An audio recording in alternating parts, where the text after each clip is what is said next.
de la thèse de doctorat de ce matin sera président académique de l'Université Kinshasa, agissant au nom du recteur et le début de la séance. Et nous vous prions de bien vouloir lever à son tour par Madame de l'Université de Kinshasa, celle qui est à gauche de Monsieur le secrétaire général. La dissertation doctorale par le candidat. 6. Débat entre le candidat. 9. Collation du grade académique en cas de Monsieur le recteur de l'Université de Kinshasa. Nous vous l'avons dit. Ici, le prononcé tour à tour par le lauréat du jour, par Monsieur le doyen. 11 enfin, clôture de la séance académique par le représentant du recteur à bien vouloir procéder à l'ouverture de la séance. Nous demandons aux appareils ne perturbent pas le bon déroulement de l'épreuve.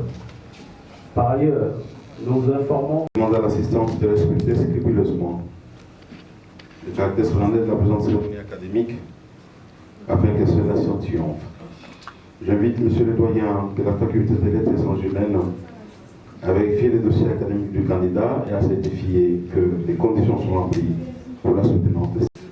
Procès verbal de l'examen du dossier du candidat M. Banyongi Manyole Odida. Nous, professeur Pamphile Mabiala Mantouba, doyen de la faculté des lettres et sciences humaines, agissant au nom du secrétaire général à la recherche de l'Université de Kinshasa. Vu les rapports établis par les services techniques du secrétaire général à la recherche de l'Université de Kinshasa, chargé d'examiner les documents constitutifs du dossier présenté par le candidat M.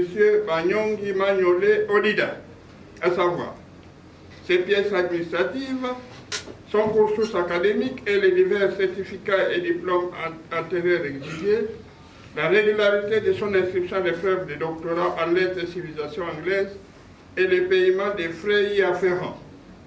Déclarons que le candidat a observé toutes les prescriptions légales et réglementaires et qu'il remplit toutes les conditions requises pour présenter sa thèse en vue de l'obtention du grade de docteur en lettres et civilisation anglaise, faite à Kinshasa le 2 février 2023 pour le secrétaire général à la recherche et doyen de la faculté des lettres et sciences humaines, Pamphile Mabiala Mantouba, professeur ordinaire. J'invite encore le doyen de la faculté des lettres et sciences humaines à représenter les candidats. Monsieur le secrétaire général académique de l'Université de Kinshasa, représentant le recteur de l'Université de Kinshasa. Avec toutes mes déférences et joyeux anniversaire.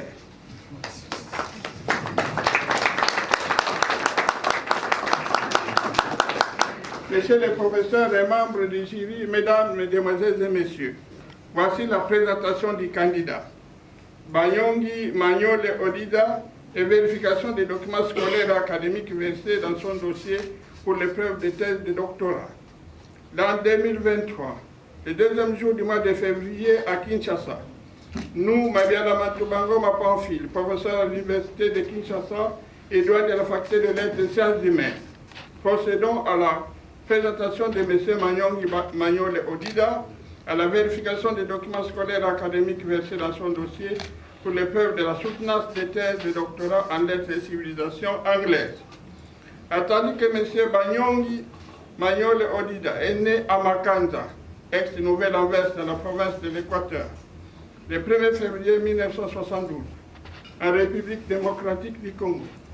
Attendu qu'il est domicilié sur l'avenue Tibane, numéro 8, au quartier Kindele, dans la commune de Mongafula, ainsi que l'atteste de son certificat de bonne vie, de bonne conduite vie et mœurs et de civisme, délivré à Kinshasa le 12/11/2019.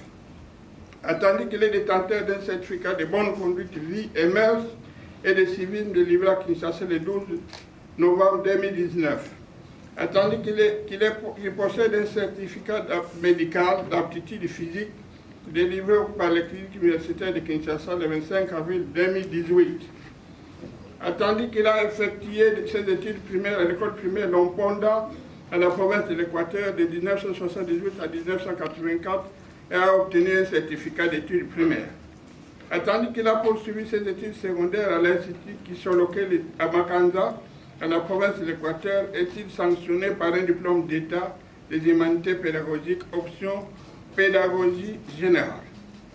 Attendu qu'il a entrepris ses études universitaires à l'Université de Kinshasa de 2006 à 2013 et qu'à l'issue de ses études, il a obtenu le diplôme de licence en lettres et civilisation anglaise à la faculté de lettres et sciences humaines de l'Université de Kinshasa, orientation linguistique avec la mention distinction.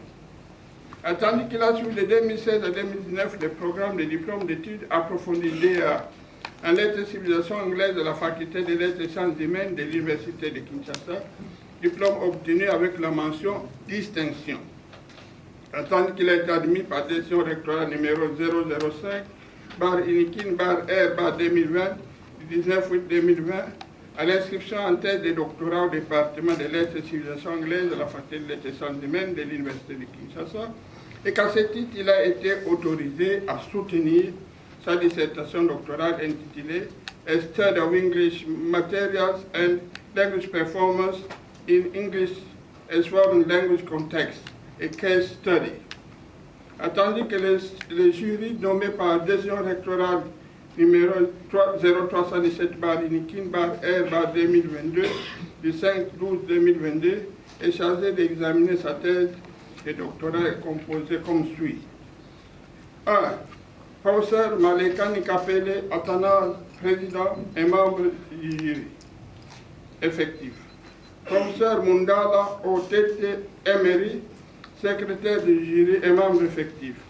Professeur Bouenda Munganga Franck, promoteur et membre effectif.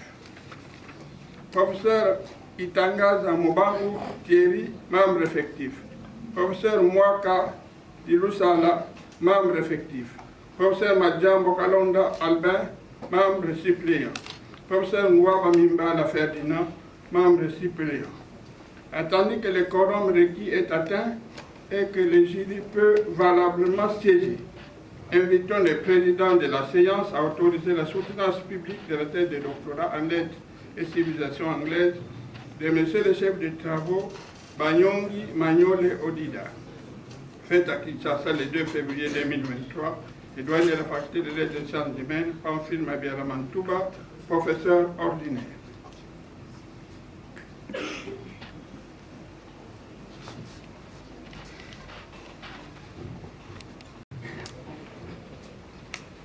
Autorisation de la soutenance de la thèse de doctorat de M. Banyongi Manyole Odida. Nos professeurs Estache Panzasuma Fungoa, secrétaire général académique, et son nom, directeur de l'Université de Kinshasa. Attendu que les candidats ont observé toutes les prescriptions légales et réglementaires et qu'il a rempli toutes les conditions requises pour présenter sa thèse en vue de l'obtention du grade de docteur en lettres et civilisation anglaise.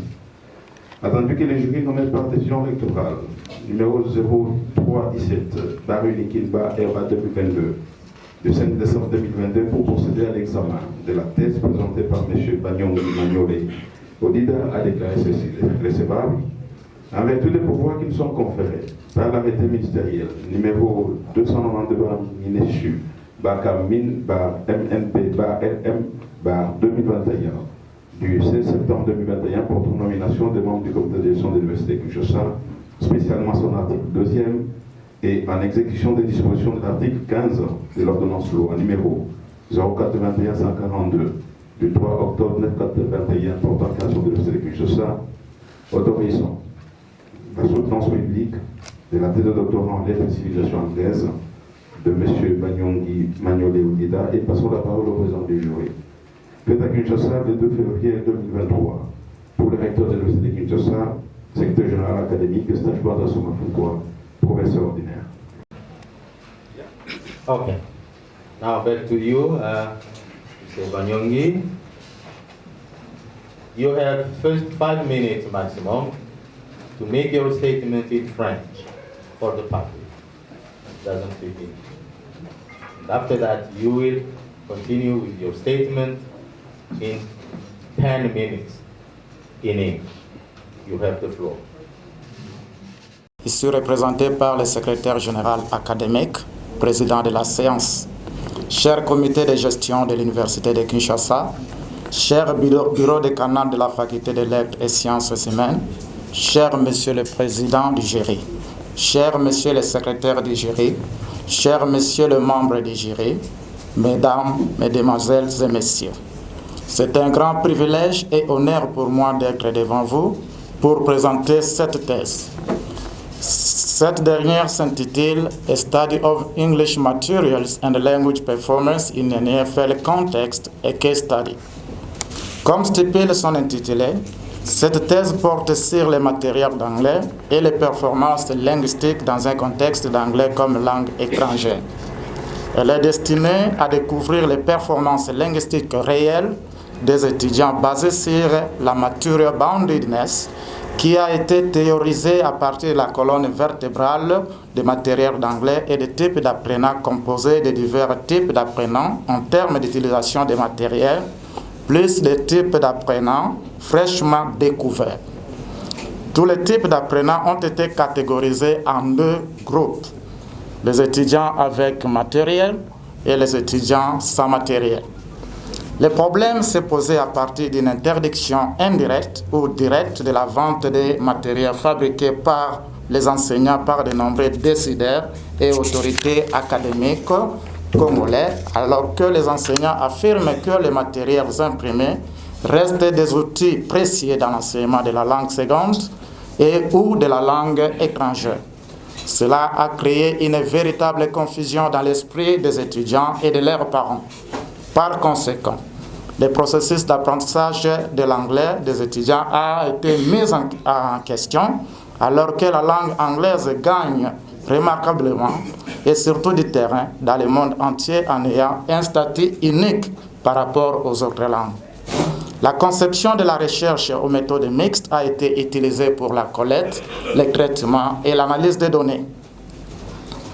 Elle a été appliquée en séquence en allant du paradigme qualitatif au quantitatif pour une grande population s'élevant à 33 498 étudiants, dont l'échantillon s'élevant à 378 étudiants, a été stratifié et sélectionné proportionnellement.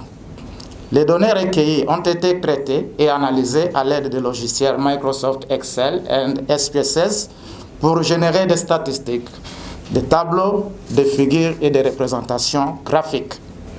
Les résultats présentés à la suite de la triangulation des résultats qualitatifs et quantitatifs montrent clairement que non seulement les étudiants ont une attitude positive à l'égard de l'apprentissage de l'anglais avec les matériels, soit 83,5% contre 13,3%, mais qu'ils obtiennent également de meilleures performances linguistiques lorsqu'ils le font avec les matériels d'anglais, dont la valeur P est de 0,0, généralement considéré comme statistiquement significatif. Allez à la conclusion. Oui, c'est ça.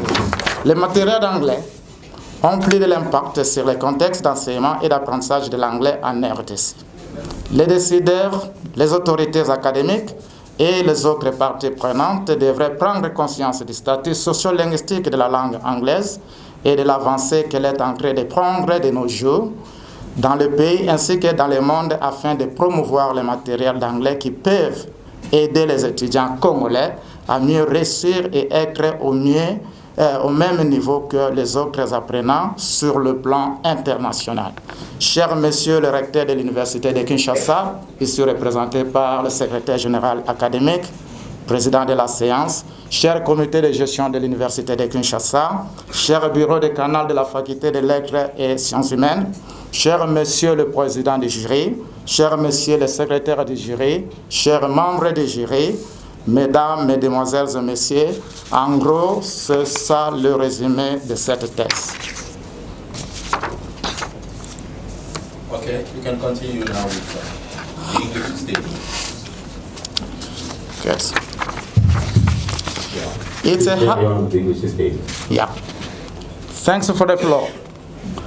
Dear President of the University of Kinshasa, represented here by the Academic Secretary General, Chair of the session, dear Dean's Office of the Faculty of Arts and Human Science, dear President of the Jury, dear Secretary of the Jury, dear members of the jury, ladies and gentlemen, it's a high privilege and distinct honor for me to be in front of you for presenting this thesis. The letter is entitled A Study of English Materials and Language Performance in an EFL Context, a Case Study. My presentation will revolve around 7 points, apart from the introduction and the conclusion.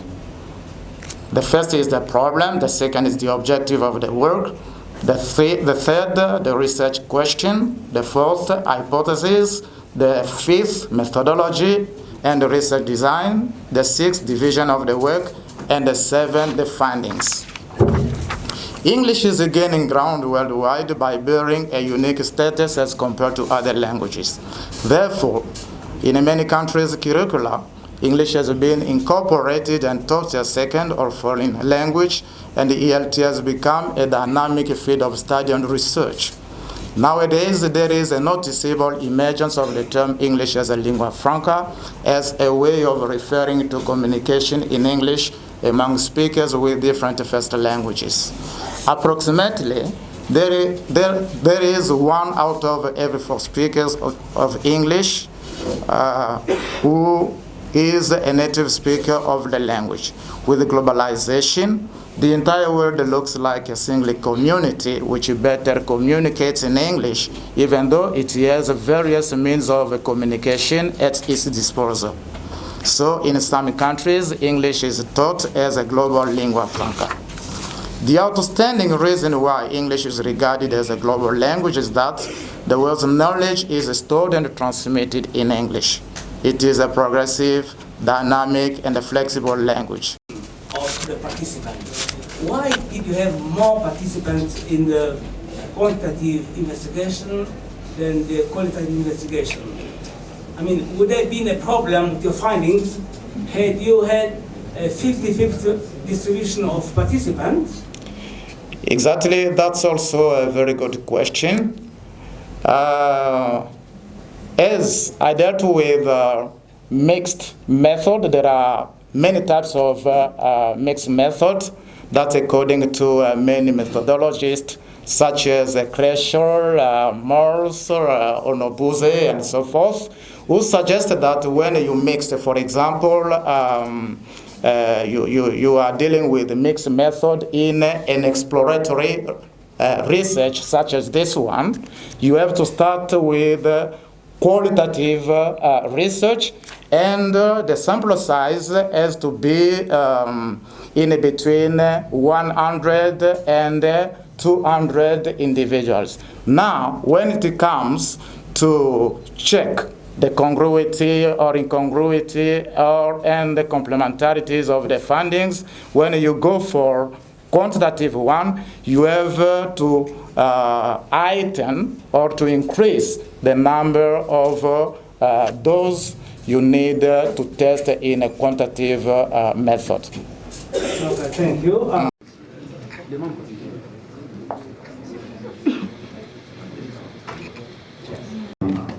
Pour la proclamation des résultats, Monsieur le Président.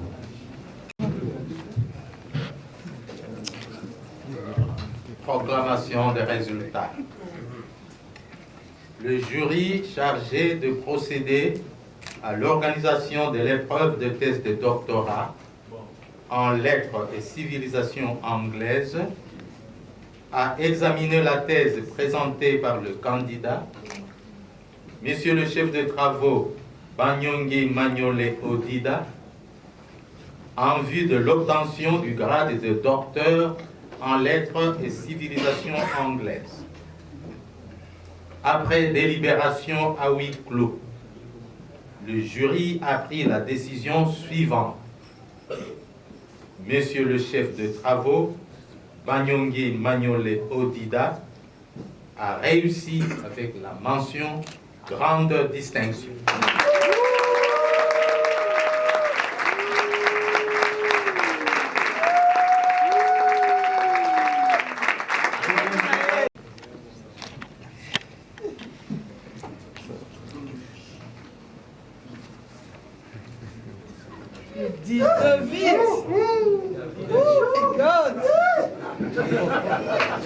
Chers collègues, very nice.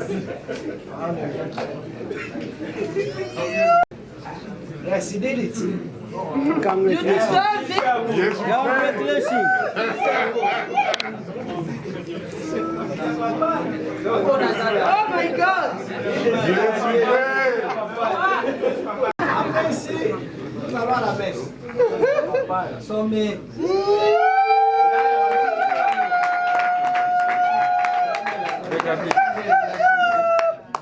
Very nice. Happy birthday.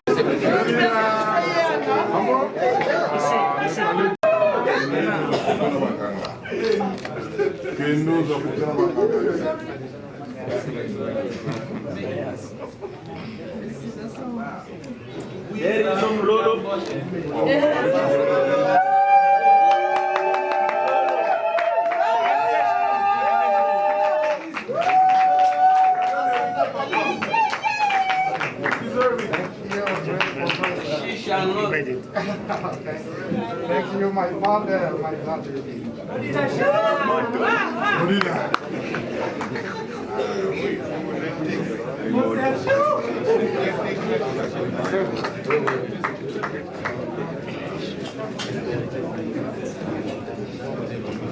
Bonjour. Mais une impression très bonne du candidat, une impression très bonne des membres du jury, de ses pairs intellectuels et spirituels, n'est-ce pas? C'est une thèse d'anglais. Comment la langue est enseignée à l'université, dans quelles conditions, et ces conditions sont acceptables ou pas. Voilà le questionnement principal de la thèse. Eh bien, je crois que tous les membres du jury étaient à la hauteur de leur tâche, le président, les encadreurs, et ceux qui sont venus de l'extérieur. Tout le monde était content du candidat parce qu'il a su expliquer ce qu'il pense, défendre ses idées. Il y avait une logique dans son argumentation, les problèmes étaient bien posés. Bon, même s'il y a des limites chaque fois dans une enquête, bon, enquête quantitative ou qualitative, c'est ce qu'il a essayé de savoir pour essayer de fixer son sujet. Il a réussi à maîtriser ses méthodes, parce que ce sont les méthodes qu'on enseigne et pas les cas particuliers aux étudiants. Donc c'est un bon exercice pour lui, c'est une évaluation pratique pour ses maîtres, et pour nous, la faculté, un objet de fierté. Merci beaucoup. Vous connaissez pas, bonjour. Bonjour. Présentez-vous. C'est le professeur Buhendwa Munganga Frank. Je suis le promoteur de cette thèse qui nous a pris vraiment beaucoup de temps, mais je suis très content de ce qu'elle s'est achevée. L'intérêt scientifique de cette thèse, il est à deux niveaux que je vois d'abord. Le premier niveau, c'est le niveau donc du sujet, la pertinence du sujet. Le sujet vraiment est pertinent dans le sens que c'est un problème avec lequel nous vivons à partir donc des décisions que nous prenons en matière d'éducation. Notamment les décisions qui ont été prises concernant l'utilisation des matériels. Il y a plusieurs personnes qui ont pensé que le matériel est devenu facultatif, si pas totalement défendu. Tout simplement parce que pour d'autres raisons, ce souhait avait été exprimé.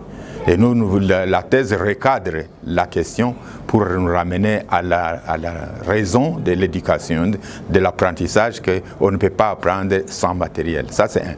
De deux, l'apport scientifique, c'est l'utilisation de la multiméthodologie.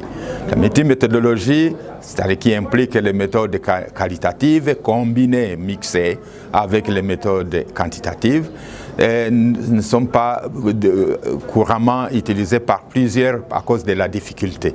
Alors, le candidat a bravé donc ces défis et il a appris comment donc commencer à s'impliquer dans la multiméthodologie afin de cerner les problèmes aussi compliqués, complexes et sérieux que celui de l'utilisation ou non-utilisation des matériels. La troisième que j'allais oublier, apport scientifique, c'est le fait que le candidat est venu avec un modèle, une théorie, même une conception de ces phénomènes de l'utilisation des matériels, avec la théorie qu'il a appelée les boundedness. comment les gens peuvent être attachés. C'est l'attachement à un style d'apprentissage. Et le style d'apprentissage ici, c'est celui des pas matériel ou avec matériel. Merci beaucoup. Bonjour. Dites-nous un peu de quoi vous avez parlé dans votre thèse doctorale de ce avant-midi. Ce que je parlais dans ma thèse, l'impact, n'est-ce pas, des matériels dans l'enseignement d'une langue comme l'anglais, qui est langue étrangère ici chez nous. En tout cas, on ne peut pas séparer l'enseignement et l'apprentissage de la langue anglaise du matériel. On doit toujours avoir le matériel pour le bon accompagnement, pour permettre, n'est-ce pas, à l'étudiant d'avoir de bonnes performances linguistiques. Qu'est-ce que vous fustigez?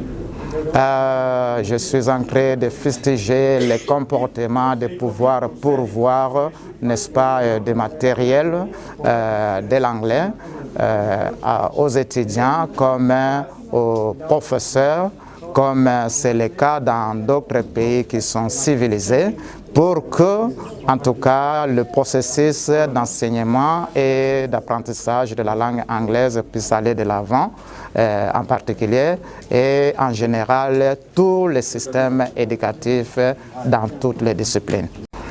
Ma théorie, c'est Material Boundedness, qui veut dire que, en tout cas, l'éducation étant, n'est-ce pas, un legs, un héritage importé de l'Occident, nous ne pouvons jamais avoir cet héritage sans, n'est-ce pas, les biais du matériel. On a toujours besoin de supports comme les syllabus, comme les ouvrages, comme les textbooks, les manuels, pour bien appréhender, n'est-ce pas, l'éducation. Voilà. Quelles sont les recommandations? Les recommandations sont que, en tout cas, les décideurs, les autorités académiques ainsi que toutes les parties prenantes doivent revoir leurs décisions qui consistent à l'interdiction formelle, n'est-ce pas, de la vente des supports, des cours par les professeurs. Et donc, ils doivent trouver, n'est-ce pas, des alternatives pouvant permettre, n'est-ce pas, l'approvisionnement des matériels, dans toutes les disciplines et aux enseignants et aux étudiants pour l'amélioration de notre système éducatif. Vous avez un dernier mot? Le dernier mot est que je suis vraiment ravi du résultat de ma recherche. C'était une recherche très compliquée, mais Dieu a fait grâce avec la collecte et le traitement des données et l'analyse. Les résultats obtenus est vraiment un résultat escompté et c'est vraiment une contribution dans l'enseignement de la langue anglaise. Très bien.